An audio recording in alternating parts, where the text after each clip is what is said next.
This is Hunt Nebraska, the official podcast for insight into Nebraska's hunting and shooting sports community. Be sure to give us a follow on Facebook, our space for sharing stories, information, tips, and techniques. Now, Hunt Nebraska. And we are back in the Hunt Nebraska cabin. Thanks for joining us today and taking us along to the office. Maybe it's a holiday party going on at the office. You guys ready for the holidays and all the parties that it entails? Who wouldn't be? Christmas music's on the radio this morning. Oh, gotta love it. Gotta love it. Isn't it funny? Once you get in that holiday time frame in mind, you love hearing that. But come January, like 1st or 2nd, it's just like, again with the good cheer. Yeah. Again with the holly and the fa-la-la-la-la. That's come November 1st nowadays. Could someone head up to the Dakotas and tell the geese to fa-la-la-la-la their way back down this direction? I don't think they realize Christmas is getting here. I think they're amiss. Getting there. Folks, we've got Jeff Rawlinson, Hunter, and myself, Hershy, from the Nebraska Game and Parks, and behind Mission Control, pushing the buttons, we've got our good friend from the National Wild Turkey Federation, Michael Addison. Appreciate you guys being here today. We're not going to get too far into the holidays, but, if you were going to put one thing on your wish list and somebody that probably has you on their gift list, what do you want? Colt Python. Just one thing. Colt Python. All right. Hunter, what do you want? Another cell cam. Another cell cam. Ooh, getting into the trail camera high-tech side. Yeah. Got a couple now, and I think the more the merrier. So what kind, does it ring your phone? Does it buzz it when you get a deer or what? When I get a deer, it sends me a notification, yeah. And those notifications, does it have to be a deer? Will it pick up a turkey, a raccoon, a squirrel? The one I've had so far has been picking up just about anything. Oh, there you go. You can, adjust it for how sensitive. How sensitive, yeah, just like any game camera. That'd be kind of fun, wouldn't it? Especially as your son, who's celebrating a birthday coming up here soon, gets old enough where he can report, Dad, this is what happened between 3 a.m. and 4:30 a.m. this morning. Look at all this cool stuff. So it doesn't wake you up. Not yet. Not yet. It's cheaper if you have a bunch of kids and just set them out there in the field and have them tell you what's going on. You don't have to buy any trail cams. Yeah, well, that's true. Son number 2, report. The problem with well, that, you can name them something. You don't have to be that cold and callous about it. I might have to wait 10 to 15 years, Jeff, before I can do that. I can't be getting ahead of I don't know what Hunter's going to name his future kids. I can't be getting ahead of myself. I bet that window's pretty small when that would actually work. Knowing most modern day teenagers, Dad, I'm at the mall. Dad, I'm at the movies. Yeah. Dad, I wasn't watching. No deer here at the mall, Dad. Dad, I ran over a deer on the side of the road. Oh, you found one. So you found one. Come tag this deer. What about on your list, Michael? What do you got? What's actually on my list, or what would I do? Well, like I said, if somebody that has you on their holiday shopping list right now is looking to buy you something, here's your chance. A new shotgun. I'm with you. Do you have a make and model?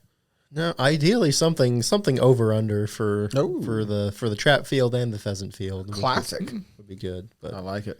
Okay. Once you've shot an over under and hunted with it in the field, it's hard to ever go back to anything else. I'm telling you right now, I really enjoy them. They fit differently, don't they? Oh, they just have such classic lines. Like when you have a 3 grouse sitting in the field and you take a picture of your shotgun next to him and your dog, when you got like a camouflage plastic shotgun that doesn't have near the ambiance as that steel and wood over under cracked open and braced over there by the 3 grouse, it's just a gorgeous picture. I don't know what it is, but it's the classic lines. Well, there's something kind of cool too when you can break those barrels after a good shot and all that smoke comes blow the smoke out of the end of the barrel. Yeah. It's something that you don't really look at when you've got a pump or a semi-automatic, that there's still that just a cloud stuck in that barrel, and it slowly dissipates, but it is pretty cool to be able to blow it right out. Now, just in case my wife is listening, the second thing I want, besides Colt Python, is I would really like to get my Fox Pro collar died. Now, when I say died, that was like years ago. I know it's last year. Last year was its last year. We were out calling coons, and it decided it wasn't. And so this year, I officially need a new Fox Pro digital collar. And folks, on mine, if you're worried at all, it's a Franke Affinity 3 in the wood version. It is a semi-automatic. I'll send you the website if you're looking for it. I don't mind. I love over-unders. I just have found that I shoot semi-automatics a little bit better, probably because I get a third shot. But just like Roosevelt, I don't shoot well, but I shoot often. But I'm with you. There's something warm about the feel and firmness of that hard wood, usually walnut and something like that, and absorb some of the recoil as well. So got that there. But that's not what we're here to talk about today. We're talking about, well, we just wrapped up our R3 Summit. Michael, we did. This last weekend. So walk people through what took place and why we have a summit. Yeah, so the 2023 Nebraska R3 Summit was held at the wonderful Mahoney State Park. They're just outside of Ashland, and that was over a Thursday evening and Friday most of the day. Basically, it's an opportunity for agency staff, representatives from conservation organizations like the NWTF, Pheasants Forever, Ducks Unlimited, and then any other partners or such as folks from maybe Nebraska Walleye Association, Nebraska Bass Federation, just all sorts of different people from different organizations encompassing hunting, fishing, shooting sports, camping. Basically just a chance to get together and see what's been going on over the last year or two, whether it's updates from the agency on the R3 plan, some updates from other organizations on some R3 efforts they've had. Had some breakout sessions, talking about anything from state park access to learnhunting.org to initiatives supporting underrepresented communities, disadvantaged youth, all sorts of good stuff.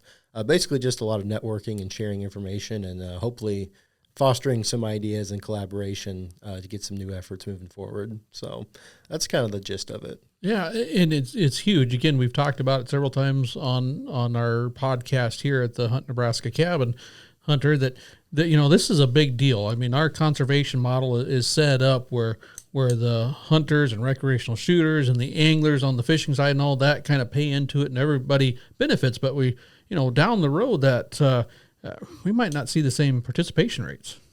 Yeah, and I think we're seeing people are hearing more about R3. Obviously, a lot of the bigger media outlets are talking about it a little bit more these days. Obviously, the Game and Parks Commission and other state fish and wildlife agencies are very involved with trying to recruit, retain, and reactivate, bring in new people, maintain what's out there, and get people that haven't been out there back into the fold so we can continue to support our conservation mission and provide people opportunities in the outdoors. And that's kind of, the summit has evolved out of kind of that, much needed collaboration between we can't do everything as an agency. We obviously rely on our partners for a lot of the conservation work we do and a lot of the things we do, and always looking to expand those opportunities and see where our interests align to do great things out in the landscape. So. And Jeff, Nebraska Game and Parks, no stranger to trying to minimize barriers and things like that, and have always kind of been involved in some extent in helping people get outdoors. And in the case of what we're going to talk about today, in the hunting world, we've definitely tried to help some things. Our good friend and mentor Dick Turpin went around the state oftentimes talking about hunting techniques, and especially as new opportunities presented themselves. And I'm kind of thinking spring turkey here in the state of Nebraska. At that time, they went around doing calling clinics and how-tos and all that type of stuff. So no stranger. What are some other things that our state has done here in Nebraska to help kind of remove some of those barriers? Well, I mean, we've done massive amount of work in both local and the national level, to be honest with you, in addressing some of those things. We've done a lot of things over the years. Certainly the programming over the years, whether it's some of the early stages back 20 years ago, minute hunting programs that evolved into some of the larger scale programs that we have today, introducing kids at early ages to shooting sports, of course, trap shooting and rifle shooting and archery shooting, National Archery in Schools program, a world leader in introducing youth into the sport of archery, which has trickled down into all kinds of outdoor connections for kids that they wouldn't have had it not been for programs like NASP. So all those things have been huge. Of course, even at the, we look at various levels. You look at skills levels. You look at the regulations and permit levels. We've done a lot over the years. In fact, again, kind of national leading when Nebraska came out with a youth permit for big game hunting, deer hunting, and that was a $5 permit. And today I think it's an $8 permit. Still probably one of the easiest permits you can find for a youth because we wanted to make make it easier and remove the barrier of parents having to decide, should I put Junior in a drawing for a permit he or she may not use, or do I, is there going to be anything available when I'm ready to, when Junior finally makes a decision and decides that he or she's going to go with Dad and Mom. So that made things a lot easier as well. So, it's always been something this agency's kind of been involved with, whether or not we called it R3 or not. But when did that actual movement start, would you say, Jeff? Because like I said, we've had youth weekends and days and reduction in minimum age for deer hunting several times, well before R3 was a thing or what it is nowadays. I'd say about 22, 23 years ago was when the movement that's afoot today, that you kind of see today, really got started. I would say, we've been doing R3 for forever. I mean, since time began, since the agency began, in some form or another. Every time we tried to make things easier for our hunters, remove barriers, as you said, Hershey, tried to come up with education programs. Certainly in the 70s when Dick Turpin and company started moving forward with the hunter education program, and of course, our aquatic education programs developed later on. All those things were. But I would say about 22, 23 years ago, there was just a few conferences going on. None of us really knew about the AFWA committees because they were just non-existent. AFWA, what is the that? Association of Fish and Wildlife Agencies. We have regional, the Midwestern Association, the Western Association. Today, huge, robust committees working really hard, tirelessly, if you will, on R3 efforts to recruit, retain, and reactivate hunters and anglers and shooting sports enthusiasts and boaters, and the list goes on and on. But all things, the state fish and wildlife agencies have monetized, things that help contribute toward the bottom line for conservation, that allow us to do the conservation work that we're charged to do, and albeit not always funded well to do, but are charged to do. And so this funding comes from our hunters and our anglers and our shooting sports enthusiasts, and campers and so forth.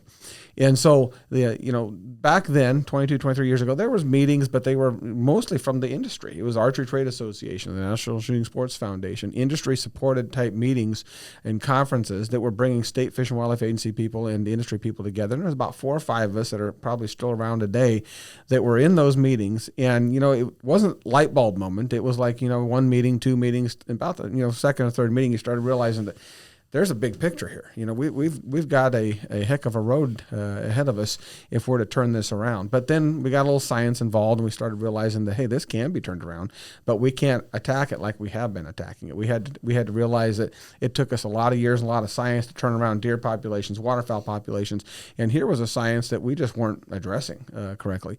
And there was some social science, there's some wildlife science principles, and so we started addressing it differently. And lo and behold, today we have a massive movement across the entire country, and albeit one that's actually starting to be effective. And we're starting to see that in a number of states, Nebraska being one of them, that our numbers look considerably better than a lot of other states in the country. A lot of that's where we live. A lot of that's things out of our control, but some of that is because of some of the efforts been going on for the last 20, 30 years.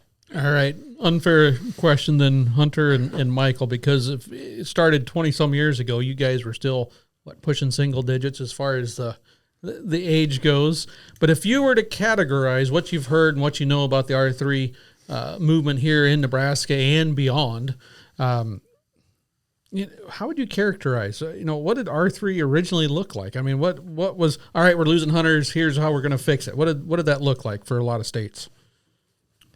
I think a lot of it was, let's take kids out hunting. Let's put on Menard hunts for them. Let's provide opportunities that they wouldn't otherwise have, whether it's they don't have any hunting support, or in a lot of cases it was, dad hunts, mom hunts, family hunts, but hey, here's a neat opportunity to go on a special hunt out of season or for cheaper or something like that. So it started out, at least from my perspective, in a lot of states, as, hey, providing more opportunities that are unique and different and maybe a little bit easier, and more of a guided, mentored opportunity, and kind of evolved from there. And that's, I think, really where a lot of this R3 kicked off, was through mentorship and agencies supporting mentorship programs. There you go. Michael, any different I would say view of how it began? No, I would say Hunter pretty well nailed it. Just trying to make sure that we're getting youth outside and hunting and fishing and making those opportunities more readily available to them. Because, as we see a big chunk of our hunters are, that older generation that grew up doing it, and fewer and fewer kids have been, growing up with those opportunities or having, other interests competing for them. So focusing on getting those opportunities and access out there was, a big part of it starting out. And I think you guys are spot on. And Jeff, you can agree or disagree, but I think that's the time when we started seeing some of those youth seasons pop up. Whether it's a weekend ahead of waterfowl season for a youth duck hunt or goose hunt, a weekend before the regular opener for upland birds, usually pheasants here in the Midwest and on the plains. We kind of had a youth weekend out there as well. Some states had or still do have a youth deer season that takes place ahead of some of the more popular firearm deer seasons in whatever particular state. Here in Nebraska, Jeff, I think it's kind of unique. On the deer front, we didn't go that route. We did something different. Well, we really did. Instead of coming up with youth seasons for our deer, like I said earlier, we came out with a youth permit for our deer hunters. And looking at a couple different data sets, one is some discussion, whereas cost being a barrier, but the bigger issue was, as I said earlier, the timing of the permit purchase was kind of a barrier, right? If you have to buy your permits back in May or June in hopes that junior's going to be available through football and basketball and the whatever club and this club, whatever, dance, everything that the kids might be involved in, knowing that they may or may not be able to go, I think a lot of parents were reluctant. It was kind of like, well, that just makes it. Can you guys make it any less stressful for mom and dad? That's a lot of stress, right? This made it a lot easier for parents at the drop of a hat. You can go this weekend. We're getting a permit. It not only is it unlimited, but what I like about ours when it comes to youth permit, I think it's unique. Is it's good from the beginning of the deer season, September 1. You can use it with a bow and arrow. And then if you haven't filled it at that point and another season pops open, you get to take that method and you can harvest a deer that way. So it's not only youth permit, but it's good from the moment, September 1st, when our first deer season is, and then it rolls all the way to the end, January 15th or January 31st, depending on where you are and which exact youth permit it is. But that said, there's options. And Jeff, one of the main things we always hear, real or perceived, the big reason people don't hunt more or get into hunting is time. So that one right there, you buy a little time, just like you said, not just the availability of the license online and unlimited, but now, we can go rifle. We can go muzzleloader. We can go rifle again for a doe. Yeah, just removes barriers and gives people tons of flexibility. Now, and I know at some time there here in the state of Nebraska as well, we dropped our minimum age from, 12 to hunt deer down to 10? 12 to 10. And prior to that, I think it started at 16. So throughout the years, I think we went down 16, 14, 12. We like 10. We like to go in. We're going. We hate odd numbers. We haven't moved it a whole bunch in there, but I agree. It's been, all right, we're losing hunters. Let's make more by taking kids out hunting. You summed that up really well, Hunter. I really think that was a big deal and still important. Not going to argue that it's not important by any means, because we make a lot of decisions. There's a lot of things vying for our attention, even at a young age now. But it does bring me to this title that caught my eye just after Thanksgiving, though it was actually written, it's posted, I should say, which is on the date here, November 23rd of this year. Tony J. Peterson from the Meat Eater site. I think I caught this on social media, and the headline really grabbed my attention.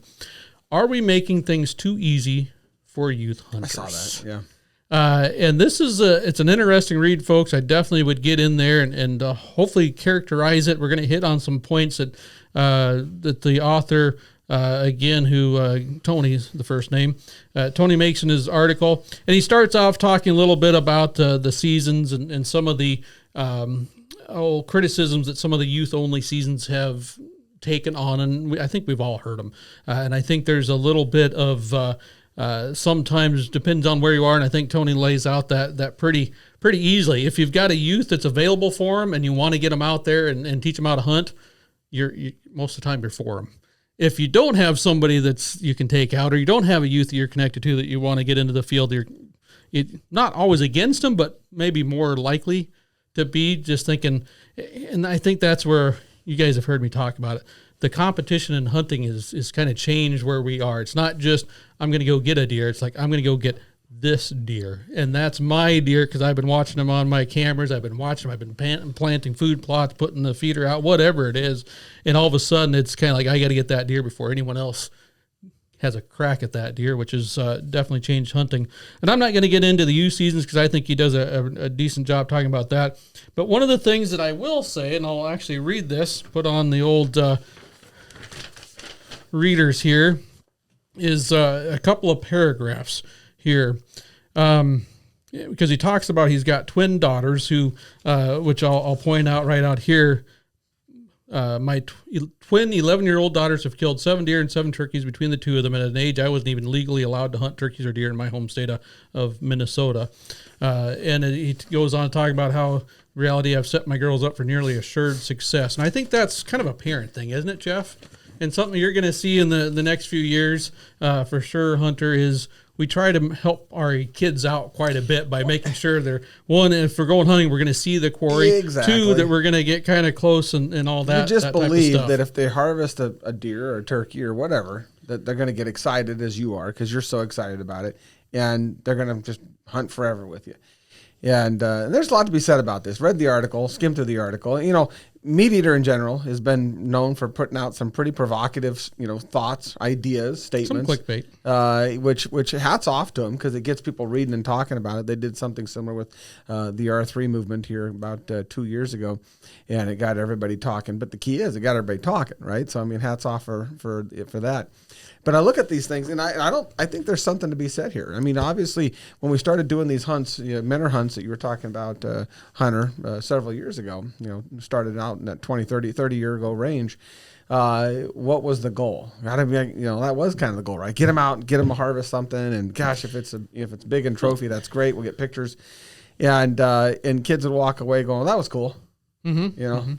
Maybe I'm on to the next thing now. And so I think it's changed. I think it has. I think there are still some that somebody finds out you've just done a new hunter program, whether it's youth or adult nowadays. And the first thing they ask, will they get anything? Yeah. Did they all get something? In fact, I know we even have some of our surveys is, did you harvest an animal when we're surveying some of the participants?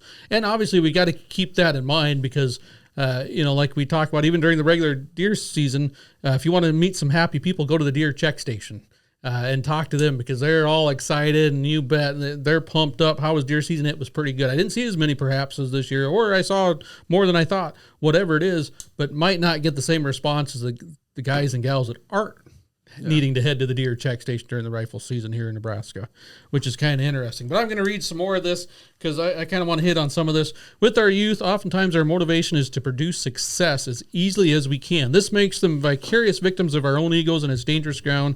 As soon as my daughters killed their first deer without burning a calorie, I felt this creeping realization set in. I had set them up to take a deer's life without understanding hardly anything that goes into a hunt. They didn't appreciate it, and I could tell. Have we ever been there where it's just kind of, you've taken somebody out and you've done the homework. You've done all the work, whether it's a new hunter or not, but all that you picked out where they were going to hunt from, how they were going to hunt, what face they were going to, or what direction they were going to face, what wind it was going to be, and all they had to do was basically pull the trigger. I think we're all guilty of that. Say again? I think we're all guilty of doing that. That have Yep. entered, yeah. It's probably the part of a lot of people's, hunting journey. I think back to my first deer and, okay, sit here, face this direction.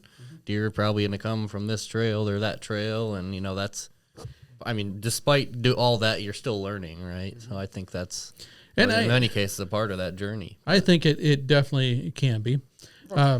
It goes on the following year. They shadowed me in the woods throughout the summer, setting blinds, cameras, swatting mosquitoes, deer flies. That process has expanded over the years, or the last couple of seasons. In my attempt to give them a glimpse behind the curtain, so to speak, it has been a lot more fun to watch them struggle a bit, as crazy as that sounds. And I will say that to us that have been doing it for a while, sometimes the things we see as chores, Michael, actually are kind of fun, interesting things to some of these individuals. Getting the blinds out, doing some of that scouting. Sounds like, I wish I could, but don't have the time for a lot of us. Yeah. Yeah, but that's because we've done it time and time again, season after season, and it's just become part of the routine where for them it's something new, something interesting they haven't done before. So, and Jeff, you being the resident goose hunter in the cabin today, come the end of December, early January, How much are you looking forward to at the beginning of a goose hunt, setting out all the decoys? Yeah. This is a point of contention, right? Because early season on, you just love setting out decoys. About middle of the season, you're so tired. Late season, it's just like leave them out. Just But leave 'em out. but Just youngsters, I mean, that was one of the most exciting things I think my kids enjoyed on goose hunt, setting out the decoys. They almost had as much fun knocking them over and picking them up at the end of the day, but setting them out, that's just like we start seeing it as a chore. They see it as, wow, what are we doing here? This is pretty cool. Yeah, and I think a lot of times, again, this is why, I don't agree with everything in the article, but this is why I like articles like this, and it's probably a good one for an organization that has somewhat considered responsible when they put something like this out, and that's Meat Eater, because I think they do a decent job of that kind of thing, to have this discussion, because the reality of it is, yeah, we're all guilty of that, and the reality of it is we've all kind of been there and done that, and, it's an eye-opener for a lot of us to be able to remember that, those early years, especially when you're a kid, we think of it as because we've set out 1 million decoys. We've put up 1,000 tree stands. We've moved our blinds. We think of those things as just work anymore. But when you think about it from a kid standpoint, it's almost like I get to go play in a fort. I get a little fort out here that Dad and I can go sit in. This is cool. We're focused on the fort's just something we got to get to quietly and sit down so we can kill something. We're gonna have a turkey come in and kill it, and I want my daughter to get her first bird, right? But I don't think kids are focused on the end result. To them, just being out there. It's dark, and Dad and I are out in the woods. This is kind of cool. This is kind of different. And I think a lot of times we forget to focus on some of those things. So I think that's the eye opener. I don't know. I can't say that because we focused on some of the harvest versus some of those things that we turned anybody off to hunting. I don't think we have data to suggest that. I think we have people's feelings and thoughts, and I think those are good eye openers. But I do think it's cause for us to remember that for a lot of our young hunters, where we've taken that plunge just to get out there on that cold morning where most people would find uncomfortable, that's not even a thought for us, right? We're out there and it's 10 degrees. We're going to do it. I mean, that's not even a thought. That's where you put your big coat on. But for that new hunter, just getting out there in the dark for the first time in the woods in the dark, don't even think about we're going to maybe kill something later in the morning. I'm out here in the dark in the woods. It's insurmountably cool right now, right? That's just a cool fact. It's a cool factor. So we probably forget some of those things. And you bring up a neat thing, and I think regardless of age, we kind of turn out some white noise sometimes just from the auditory side of things when we're out there in the woods, as we're zoned in on, the duck quack, the goose honk, the pheasant cackle, the crunching of leaves under a squirrel or a whitetail's feed, that sound of a turkey in the distance. But it's kind of cool taking someone that hasn't been out there very often. Ooh, what was that? And you're, that's a barred owl. Yep. What's that? No, that's a cardinal singing. That's a woodpecker. Yeah, there's frogs singing. There's going to be a lot of things. Come on, let's quiet down. We're listening. We're here to deer hunt, and you forget some of all that stuff. Is exactly right, Jeff. It's brand new. Now you said we don't have a lot of data saying some of this turning them on, turning them off, other than anecdotal. Now, I do believe though that success. Everybody likes to be successful in some way, and great qualifier, because I think that sometimes us hunters think, well, success means you punch your tag, you shoot a bird, whatever it is. But I think we've got some research that say that especially youngsters, that might not be all that goes into their idea of success. Yeah, and I think youngsters or adults, I remembered here just recently at BOW, and we were up at Fort Robb, and one of the ladies on the pistol range was not hitting the target. And I was kind of beside myself because I really wanted her to be able to hit the target with a handgun and feel like I can do this. And her comment to me was, well, just being out here to her was the big thing. I mean, I came to BOW. That was a huge success in her mind. This little thing about hitting the target with a pistol. I shot a pistol today. She was just beside herself. And so I think kids are certainly the same way. Like I said before, we're going out there. It's like, man, I want Junior to get a buck. I'd like it to be a big buck. I'd like to be bigger than anything I've ever shot. Wouldn't that be awesome? Yeah, and Junior's out there going, I'm going to be up in a tree stand today. This is the coolest thing on the planet. I'm going to climb up there. Dad's going to click me in. We're going to climb up into that tree stand. And Dad and I got Dad's undivided attention for the entire morning. And we're going to sit up in that tree stand. Everything's new. Everything's cool. And if you recall back to your first hunts, everything was new and cool for probably several years. I mean, you didn't hear every barred owl and every tweet and every thought. I remember the first time I heard raccoons fighting. Like, what in the heck is that? And then when I realized what it was, I'm like, that's just the coolest thing. And I remember coming back to civilization after that hunt going, I can't believe I'm back here talking with normal people and they have no idea the crazy things I just saw and heard 2 raccoons fighting, coolest thing. And I don't think anybody else cared, but I did. I thought, this is just the coolest thing. And so you just keep adding to that. And I agree with you, Hershey. Over time, it's sad. It's sad, but I think we get numb to some of that. And it's fun taking that and realizing you got to slow down. I went on a muzzleloader hunt this past Saturday, I think it was, Michael. And I got home and my wife, obviously, she curious, well, how'd you do it? I said, I didn't get skunked. She looked at me, she's like, you got a deer? He's like, no, I didn't even shoot, but I didn't get skunked. She kind of looked at me quizzically and said, first thing I saw when I sat down was a skunk that walked past me at 12 feet. Yeah, and I'm thinking, what do I do? Because every once in a while he kind of make his way a little bit more directly towards me, and then he kind of parallel, and then a little bit more. Do your and I'm best thinking, impression of a statue. at what point still. Most other critters like raccoon, squirrel, you can kind of show them you're there and off they go. Skunk might leave something behind. And no respect for personal space. And I was like, as he finally paralleled me, I knew he was going past me. I was like, oh. And then all of a sudden he stopped and he turned around and he walked past me at about 9 feet a second time and turned right as he got even with me. He kind of turned and walked straight away. Now his tail's up and all that. And I'm thinking, what are the chances? What are the chances I get sprayed? I bet the hairs on the back couldn't have stood up any higher had it been a Cape Buffalo. I don't think it matters at that point. Well, I was thinking of an exit strategy. I found out that those things can go off dead or alive at times. So you just never know. But that is something that I do think a lot of us, especially if we're in some of those things that don't have long seasons or we don't have a lot of time to give it that year to hunt, we kind of get wrapped up again in that I hate to say the word competition in that area, but it is kind of, I've got so much time and I got to get this done. Here's the end result I want to have, and off you go. But a lot of good stories out there. I know a good buddy who big duck hunter, and he wanted to make sure his son was going to be one of not only just a duck hunter, but one of his favorite hunting buddies and that type of stuff. And so they went out, planned it all out, Michael. They got it an afternoon hunt on this nice little slough where they could both walk out to and they could stay dry. And he got his son set up. He wasn't hunting at all. He was just going to observe on this one.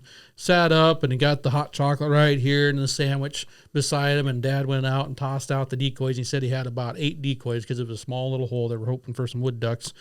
And got back and he said, I was out of the water a full 60 seconds when my son said, this is cool, Dad.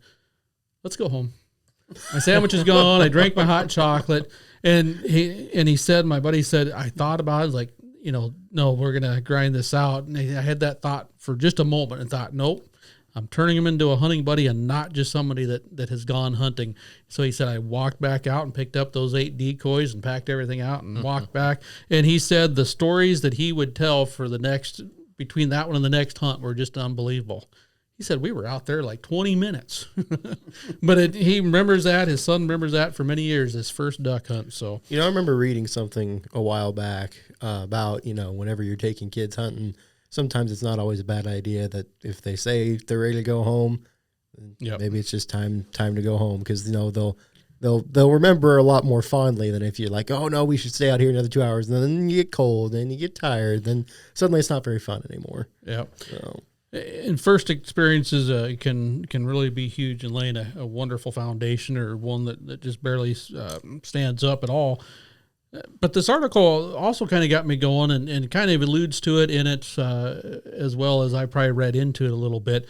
But the value of struggle, and that I do think that there is some value, some life lessons we can learn from whatever we do, and not just having everything handed to us or come so easy that we feel like we don't have to work for it anymore. But in hunting, that there's probably some truth to that. Makes us perhaps hunter, you appreciate those successes a little bit more. I think absolutely. Everything you kind of do in life, I think you see, at least from my perspective, there's some value in learning and growing and appreciating a little bit more when you have those struggles. And I I think back like my early hunting career when I started hunting deer, I, shot a deer, I think every year in our gun season to start for the first few years. And then maybe had one or two that I didn't. And then you come back and grandma feels so bad for you. Those around you feel so bad for you. And you kind of, I don't expect to shoot one every year. Yeah. It's kind of part of it. And I think that's today the biggest thing to me is coming back home and the wife. So, well, you're a bad hunter. You didn't shoot anything. Go back to the camp, and the people that don't hunt around you are all sorry or whatever. I'm like, well, I sat in the woods for 8 hours. Is that what your wife tells you when you come back from that? You're you suck at this.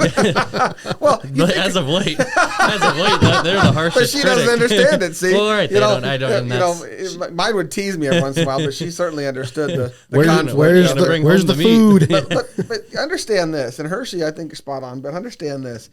You think about the things that we value versus the things that are important, right? What's the one thing we have to have, or we're dead? We're dead within days.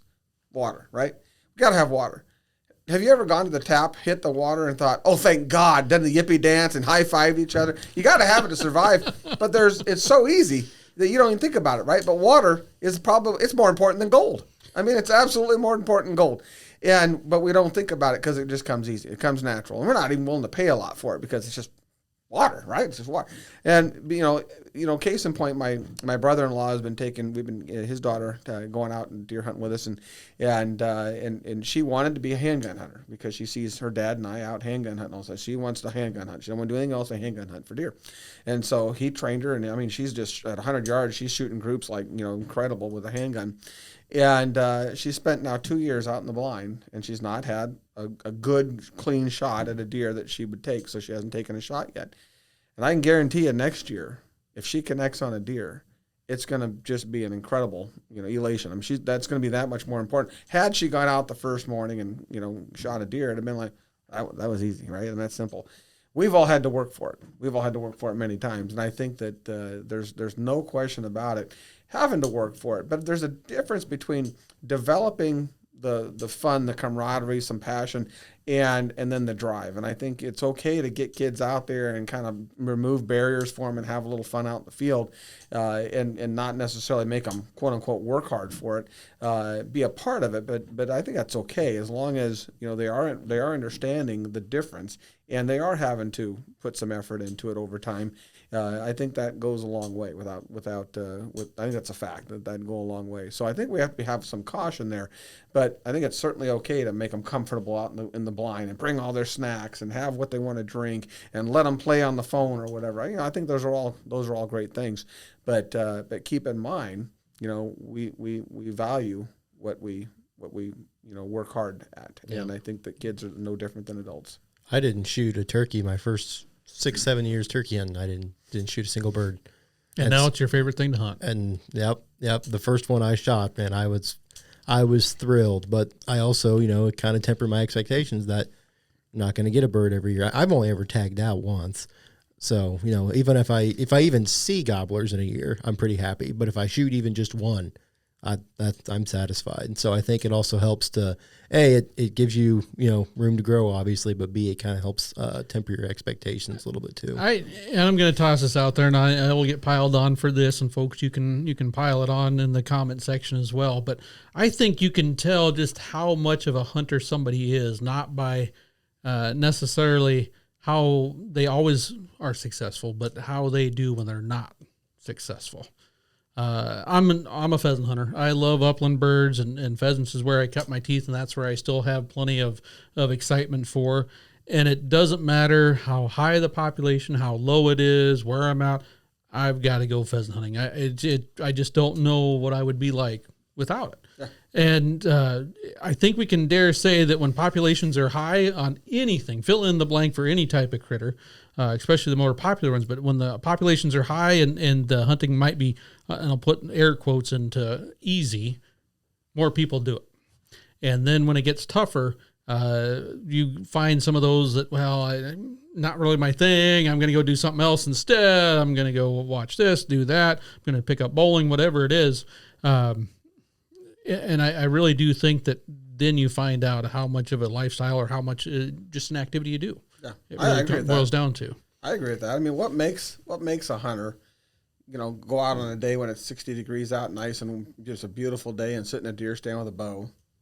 That's great. But what about that bow hunter that's out there in late season and it's like 10 below and snowing and sleeting in your face, and you're thinking to yourself, what am I doing out here? But you're driven. Yep, I got lines. Yeah, I've been there. You're driven though, and I think there's a lot to be said about that. Not everybody's driven, but there are some that are just driven. And actually, there's some that, boy, the nastier weather, the better. You know what? I don't want it to be easy, and I think there's a lot of hunters out there that kind of get over that hump. The first time out, you have no expectations, but you would like to be successful. Whatever measurement that is, you'd like to be successful. At some point, you really want to harvest something, and you really don't care how hard or how easy it is. You want to harvest something. You want to get that first one under your belt. But over time, and I'm going to say this, and maybe some people will have to agree and kind of put their hand over their face to agree. But over time, you don't want it to be easy. I think there's times we want a challenge. We want the next biggest challenge out in front of us, and I think there's a lot of us out there that do that. Why do people go from rifle to archery? Why do people go from rifle to handgun? It isn't because it's making it any easier. It isn't because they're going to be more successful. They want more of a challenge, and I think that says something about hunters. And this, Hunter, is how I know I'm not a true walleye angler, because you see those pictures of the real choppy waves and the dark skies, and it's spitting rain, spitting snow, and these guys are bundled up catching fish and all that. And I see, man, that looks miserable. That looks miserable. But if you give me a good goose hunt where you got snow coming down, it splats when it hits you, you're getting wet, it's freezing on Bingo. you. Now I'm like, oh, that's cool. Yeah, I'd love to be in that situation. We were just reminiscing, my father-in-law and I were just reminiscing the other day about a goose hunt several years ago where we went out in what was going to become a blizzard. We knew it was going to become a blizzard, but we thought, boss story, if we get birds in what might be a blizzard, and we thought we'd hunt right up to the edge of the blizzard and there'd be bird movement right in front of the blizzard. Turns out we were wrong. Blizzard hit faster than we thought it was, and we're in the blind, and it's just, decoys are flying away. It was just ridiculous. And we're thinking to ourselves, how stupid is this, right? And of course, in the blind, you've got heaters and all that, so you're going to survive. Don't get me wrong, but you could barely get your head above the blind, look around. It was just miserable. And all of a sudden, we heard that honk, that faint honk. Look up, and there's geese coming into our decoys, fighting the wind, just like they were hovering there, just trying to get in. And we're looking at each other like, you got to be kidding me. They disappear because the wind caught them, and they were gone. And I called, and then all of a sudden they come back, and my call froze up literally as I'm calling, because I'm calling into that north wind.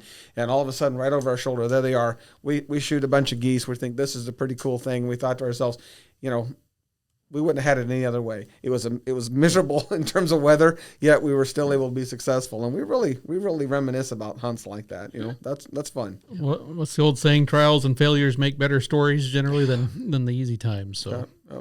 Oh, that's good stuff. And folks, again, this article on the Meat Eater page by Tony J. Peterson, posted November 23rd of this year, 2023.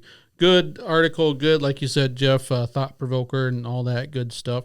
I'm glad that we have the opportunities we have here for our youth. You guys, as you have kids, especially as yours gets older, Hunter, you're going to find some of those opportunities like, all right, I've got a little extra time out there, another weekend or so that I can get out and they can have a crack at it. And I miss, both my kids are older now, I miss the $8 deer permit and $8 turkey permits. See, none of that stuff is negative toward a parent. All those things are like a youth permit, youth season, all sounds good to me. But and here's my last piece of advice on this is this: if you stop to smell the roses, and I mean literally, if you stop to remember all the little things that you loved about your first, second, third, fourth hunt, first, second, third, fourth year of hunting for that matter, I think you're going to be a better mentor, because I think it's those things that you can focus on when the deer aren't biting, the turkeys aren't biting, the geese aren't biting, whatever the case may be. And you can sit out there and, hey, you hear that? What is that? That's a barred owl. That's cool. That's a barred owl. See if we can talk back to him, whoop, whoop, whoop, and start having a little fun doing that. Or, look out there, there's a chickadee, or whatever the case may be, and just enjoy it. You feel that? What's that? That temperature change. Did you feel that? And I remember that happened in one spring with my daughter, and we were just sitting out there hunting, and all of a sudden it just got cold. And I'm like, geez, this is going to get ugly. And it went from a muggy kind of a morning, and then all of a sudden the breeze picked up and the temperature dropped like 25 degrees, and you started feeling it. And my daughter's like, yeah, I do feel it. It's getting a little chillier out. And pretty soon it's chillier and chillier, and we just thought that was, and we could still talk about that day the temperature dropped. We didn't see any birds, but it was a hunt that we remember. Now, It's up there in the top, whatever.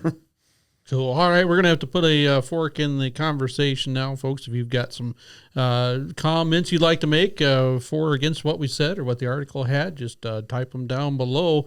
I think next time we're going to have to talk about a little bit more about holiday gifts, though.